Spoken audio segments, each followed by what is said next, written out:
Daar's geen langtermyn studies wat die veiligheid van enige dieet bewys nie. Jy kan nie mense beheer en hulle toesluit, dis oneties. Jy gaan dit nie kan regkry nie. So, langtermyn studies is baie moeilik om te beheer.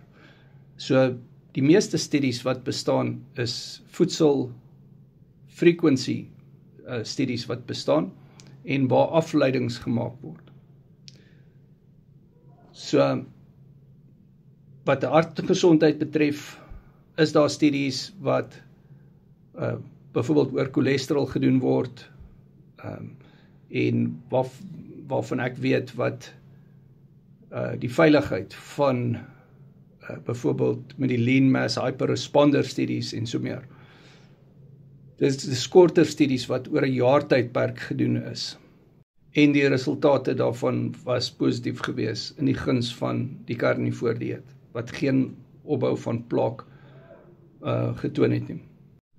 Hulle HDL byvoorbeeld was hoog gewees, hulle triglycerides was laag en hulle LDL was baie hoog gewees, maar daar was geen opbou van plaak nie.